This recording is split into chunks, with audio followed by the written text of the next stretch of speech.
Going to the next part, which is types of virtual machines. Okay, like I already given a definition about a virtual machine. We already know what this. So a virtual machine VM is a software-based simulation of a physical computer, providing an isolated environment to run programs like on a real machine. So that is a virtual machine that you already know.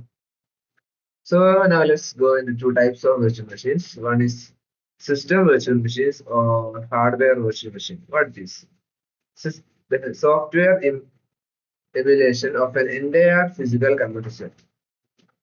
Okay.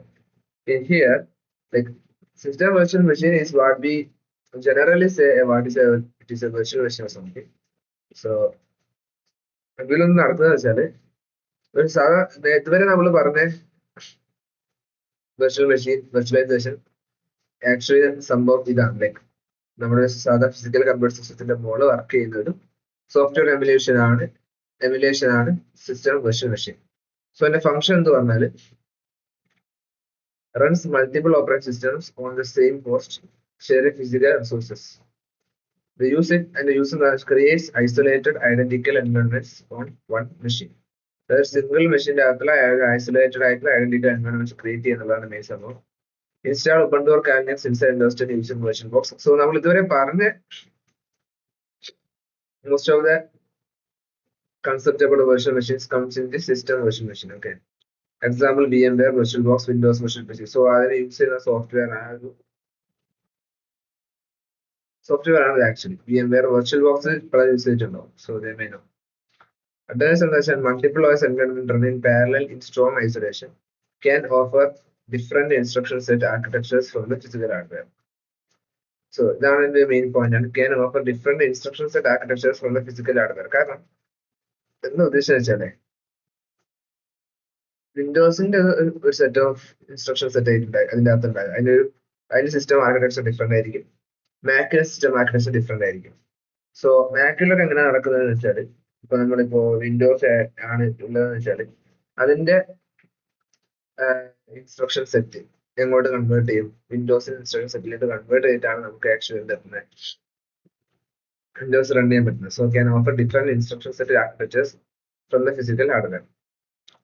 Drawback എന്താ വെച്ചാൽ lower efficiency due to indirect hardware access. Indirect hardware കാരണം software വഴി ഇതുപോലത്തെ ഈ VirtualBox VMware വഴി അതാണ് നമുക്ക് നേരെ ഹാർഡ്വെയർ ആക്സസ് ചെയ്ത് കിട്ടും. നേരിട്ട് കമാൻഡ് ആ ഒരു ആക്സസ് അല്ല ആക്ച്വലി അവിടെ നടത്തുന്നത്.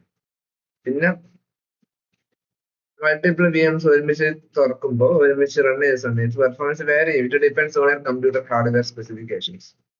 നെക്സ്റ്റ് ആണ് പ്രോസസ് വെർച്വൽ മെഷീൻ അഥവാ language or application virtual machine. ഇത് ആക്ച്വലി ആ ലാംഗ്വേജ് കൂടുതൽ ലാംഗ്വേജിലാണ് യൂസ് ചെയ്യുന്നത്. ലാംഗ്വേജ് മീൻസ് പ്രോഗ്രാമിംഗ് ലാംഗ്വേജിലാണ് യൂസ് ചെയ്യുന്നത്. ഇനിയിപ്പോ അതല്ല ചില ആപ്ലിക്കേഷൻ നേരിട്ട് അതൊരു എമുലേറ്ററി വർക്ക് ചെയ്തതാണ് വെർച്വൽ മെഷീനിൽ വെർച്വലൈസേഷൻ ചെയ്ത സന്ദർഭങ്ങൾ വരാറുണ്ട്. അപ്പൊ അതുകൊണ്ടാണ് language or application virtual machine വിളിക്കുന്നത്. കാരണം അത് ഒരു OS റൺ ചെയ്യുന്നതിനുപരി ആ ഒരു ആപ്ലിക്കേഷൻ റൺ ചെയ്യാൻ വേണ്ടിയിട്ട് വെർച്വലൈസേഷൻ യൂസ് ചെയ്യുന്ന അല്ലെങ്കിൽ ആ ഒരു ലാംഗ്വേജ് റൺ ചെയ്യാൻ വേണ്ടി വെർച്വലൈസേഷൻ യൂസ് ചെയ്യുന്ന സിസ്റ്റത്തിനാണ് പ്രോസസ് വെർച്വൽ മെഷീൻ എന്ന് പറയുന്നത്. It runs a single process on a host machine, providing a platform-independent programming environment. അതായത് ഒരു ഹോസ്റ്റ് മെഷീൻ്റെ അകത്ത് ഒരു സിംഗിൾ പ്രോസസ്സ് അതിൽ റൺ ചെയ്യും, providing A platform independent programming environment. അതായത് നിങ്ങൾ ഏത് പ്ലാറ്റ്ഫോമിൽ കൊണ്ടുപോയി ആ ഒരു സംഭവം റൺ ചെയ്ത് കഴിഞ്ഞാലും it actually works. Okay, so it runs. It's a simple process on a host machine. Single ആ ഒരു പ്രോസസ്സ് മാത്രമേ നടക്കുള്ളൂ. ഇപ്പൊ നമ്മൾ ഇതുവരെ പറഞ്ഞ നമ്മൾ നേരത്തെ സിസ്റ്റം വെർച്വൽ മെഷീനിൽ ആ ഒരു OS കയറി കഴിഞ്ഞാൽ OSന്റെ അകത്ത് കുറെ ഐറ്റംസ് വർക്ക് ചെയ്യുള്ളൂ. ബട്ട് ഒരു പ്രോസസ് വെർച്വൽ മെഷീൻ ആ ഒരു പ്രോസസ്സ് വർക്ക് ചെയ്യാൻ മാത്രം ഒരു വെർച്വലൈസേഷൻ വർക്ക് ആണ് നടക്കുന്നത്. സിംഗിൾ പ്രോസസ് ആണ് ഹോസ്റ്റ് മെഷീൻ. അപ്പോൾ അതൊരു പ്ലാറ്റ്ഫോം ഇൻഡിപെൻഡന്റ് പ്രോഗ്രാമിംഗ് എൻവയോൺമെന്റ് കൊണ്ടുവരാനാണ് അത് provide A platform independent programming environment. അതിന്റെ പർപ്പസ് എന്താണ്? ഒരു പ്രോഗ്രാം റൺ ചെയ്യുന്ന സമയത്ത് അത് ഏത് പ്ലാറ്റ്ഫോം ആയിക്കോട്ടെ അതിന്റെ ഹാർഡ്വെയർ അല്ലെങ്കിൽ OS ഡീറ്റെയിൽസ് ഹൈഡ് ചെയ്യുക എന്നതാണ് അതിന്റെ main purpose. So purpose is hides hardware or OS details. So program run the same way on any platform. ഇപ്പൊ ഞാൻ ഒരു ജാവ പ്രോഗ്രാം മാക്കിൽ ഉണ്ടായാൽ ലിനക്സ് ഉണ്ടായാൽ വിൻഡോസ് ഉണ്ടായാൽ ഇറ്റ് ഗിവ്സ് ലൈക്ക് ഒരു പ്രിന്റ് ഹലോ എന്നാണ് it gives same answer in any of it, right?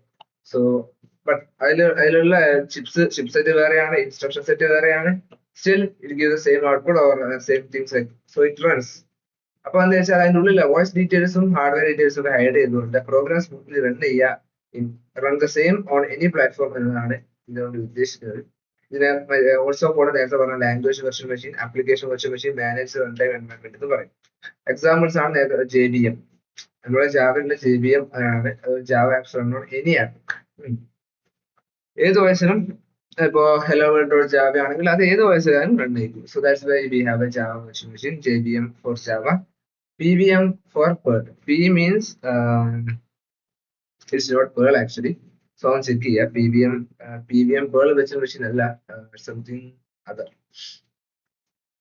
Okay. Next is emulation, interpretation, and binary translation. Next topic. This topic today we give videos and then we can move to the next part. Okay. What is emulation? Emulation means making one system imitate another system's architecture, so that software made for one can run on another. Emulation, simulation, both are different. Okay. Emulation എന്ന് പറഞ്ഞാൽ ഒരു സിസ്റ്റത്തിന്റെ architecture അതേപോലെ imitate ചെയ്യുന്നതിനാണ് നമ്മൾ emulation എന്ന് പറയാം. അപ്പൊ അതിന്റെ അകത്ത് നടക്കുന്ന ഇപ്പൊ ലിനക്സ് ആണ് ഞാൻ ഇമുലേറ്റ് ചെയ്തെന്ന് വെച്ചാൽ അത് ശരിക്കും ഒരു ലിനക്സ് എന്തൊക്കെ നടക്കുന്നതൊക്കെ എനിക്ക് ആ എമുലേറ്റ് ചെയ്ത് വോയിസിൽ വർക്ക് ചെയ്യാൻ പറ്റും.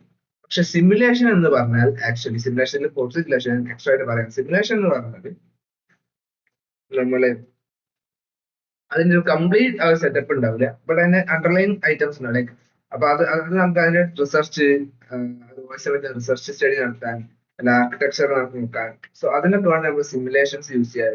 It just gives A overview. But emulation means is completely imitating and the systems architecture, so that software made for one can run on the under. Okay, അതെങ്ങനെ നടക്കുന്നത്? ഞാൻ നേരത്തെ പറഞ്ഞ പോലെ converts binary instructions of one architecture into an equivalent form of another. അപ്പോൾ ഇതിന്റെ binary instructions ഒരു architecture instructions അതിന് ഇക്വലന്റ് ആയിട്ടുള്ള മറ്റൊരു ഫോമിലേക്ക് കൺവേർട്ട് ചെയ്യുക ചെയ്യാം. So forms can be software based ആവും, ഹാർഡ്വെയർ ബേസ്ഡ് ആവും. അതിന്റെ എക്സാമ്പിൾസ് ഉണ്ട്. Running a PlayStation game on a PC using PS ഉണ്ട്. പ്ലേ സ്റ്റേഷൻ എമുലേറ്റർ ഡൗൺലോഡ് ചെയ്ത് കഴിഞ്ഞാൽ പിന്നെ നമുക്കൊരു പ്ലേ സ്റ്റേഷൻ ഗെയിം നമുക്കാണ് PC ചെയ്യാം. അതുപോലെ തന്നെ ഒരു ബ്ലൂ സ്റ്റാക്സ് പോലുള്ള ആൻഡ്രോയിഡ് എമുലേറ്റേഴ്സ് ഡൗൺലോഡ് ചെയ്ത് കഴിഞ്ഞാൽ നമുക്ക് ആൻഡ്രോയിഡ് ഗെയിംസ് PCയിൽ ഗെയിംസ് ഓർ ആപ്സ് നമുക്ക് യൂസ് ചെയ്യാം. സോ അതാണ് എമുലേഷൻ. അത്ര ആലോചിച്ചാൽ മതി വാട്ട്സ് എമുലേഷൻ. അതിന്റെ ഉള്ളിൽ നടക്കുന്നതും കൂടി അല്ലെങ്കിൽ it's converts binary instructions of one architecture. ഒരു ആർക്കിടെക്ചറിന്റെ ബൈനറി ഇൻസ്ട്രക്ഷൻസ് മറ്റേതിലേക്ക് കൺവേർട്ട് ചെയ്യുക into an equivalent form of another. Okay, A+B എന്നുള്ളത് ഇപ്പൊ വിൻഡോസ് ആർക്കിടെക്ചറിൽ ലിനക്സ് ആർക്കിടെക്ചറിൽ A+B = C എന്നാണെങ്കിൽ അത് രണ്ടിലും ഈക്വൽ ആയിരിക്കും. സോ അതിന് ഇക്വലന്റ് ആയിട്ടുള്ള ഇൻസ്ട്രക്ഷൻ സെറ്റിലേക്ക് കൺവേർട്ട് ചെയ്യുക എന്നുള്ളതാണ് it's actually working on the emulation. Okay, ഇനി എമുലേഷന്റെ ഇംപ്ലിമെന്റേഷൻ മെത്തേഡ്സ് നോക്കാം. 2 ടൈപ്സ് ഉണ്ട്. ഒന്ന് ബൈനറി ട്രാൻസ്ലേഷൻ, നമ്മൾ നേരത്തെ പറഞ്ഞ binary translation, or compilation or recompilation. then we have interpretation. ഇതിൽ ആക്ച്വലി നല്ലത് ഓവർഹെഡ് കുറഞ്ഞത് ബൈനറി ട്രാൻസ്ലേഷൻ ആണ്. സോ എങ്ങനെ വർക്ക് ചെയ്ത് നോക്കാം. Binary translation definition: it converts all binary instructions from source platform into target platform. അതായത് ബൈനറി ഇൻസ്ട്രക്ഷൻസ് നമ്മുടെ source platform, നമ്മൾ ഇതിനോട് റൺ ചെയ്യുന്ന ആ സോഴ്സ് പ്ലാറ്റ്ഫോമിൽ നിന്ന് നമുക്ക് എങ്ങോട്ട് ആണ് നമുക്ക് ഔട്ട്പുട്ട് വേണ്ടത് അല്ലെങ്കിൽ ഏത് സിസ്റ്റത്തിലാണ് റൺ ആക്കേണ്ടത് അതിലേക്ക് കൺവേർട്ട് ചെയ്യുന്ന പ്രോസസ് ആണ് ബൈനറി ട്രാൻസ്ലേഷൻ നടക്കുന്നത്. Converts all binary instructions from source platform into target platform form. Speed it is faster than interpretation. കാരണം കൺവേർഷൻ ഒറ്റയടിക്ക് കംപ്ലീറ്റ് കോഡ് സിംഗിൾ റൺ ചെയ്യാണ്. 2 ടൈപ്പ് ഉണ്ട്: static recompilation, dynamic recompilation. Static recompilation എന്ന് പറഞ്ഞാൽ all instruction converted before execution. എക്സിക്യൂഷന് മുന്നേ തന്നെ എല്ലാ ഇൻസ്ട്രക്ഷൻസും ബൈനറി ഫോമിൽ നിന്ന് കൺവേർട്ട് ആയിട്ടുണ്ടാകും. ഡൈനാമിക് റീകമ്പൈലേഷൻ എന്ന് പറഞ്ഞാൽ റൺ ടൈമിൽ ഇൻസ്ട്രക്ഷൻസ് കൺവേർട്ട് ആയിക്കൊണ്ടേയിരിക്കും. അത് ചങ്ക്സ് ആയിരിക്കും, പീസ് ആയിട്ടായിരിക്കും ചെയ്തിട്ടുള്ളത്. എന്തിനാണ്? റീയൂസിന് വേണ്ടിയിട്ട്. അതിന്റെ എക്സാമ്പിൾ ആണ് ആപ്പിളിന്റെ റൊസറ്റ 2. എന്താണ് ചെയ്യുന്നത്? നമുക്കറിയാം പണ്ട് വരെ ആപ്പിൾ യൂസ് ചെയ്തിരുന്നത് ഇന്റൽ ചിപ്സ് ആയിരുന്നു. പക്ഷെ ഇപ്പോൾ M1 M2 എനിക്ക് ലേറ്റസ്റ്റ് എൻട്രി വന്നിട്ടുണ്ട് മാക് എയർ മാക്ബുക്കിലൊക്കെ. സോ ആ സമയത്ത് ആപ്പിൾ യൂസ് ചെയ്യുന്ന ഒരു ടൈപ്പ് ഓഫ് ബൈനറി ട്രാൻസ്ലേഷൻ ആണ് ആപ്പിൾ റൊസറ്റ 2 എന്ന് പറയുന്ന ഒരു സോഫ്റ്റ്വെയർ ലോ ലെവൽ വർക്ക് ചെയ്യുന്നത്. പക്ഷെ actually doing is translating the Intel applications to run on Apple M1 M2 chips. അടുത്ത രണ്ടാമത്തെ ടൈപ്പാണ് ഇന്റർപ്രിട്ടേഷൻ. ഇന്റർപ്രിട്ടേഷൻ മീൻസ് ലൈക്ക് നമ്മുടെ പൈത്തണിലൊക്കെ ഉള്ള പോലെ പൈത്തൺ ഇന്റർപ്രിറ്റർ അല്ല, അപ്പൊ ആ ഒരു റൺ ടൈം തന്നെ ചെക്ക് ചെയ്യുന്ന സംഭവമാണ്. Definition: emulator reads and executes each instructions one by one at runtime. Runtime തന്നെ emulator എന്ത് ചെയ്യും?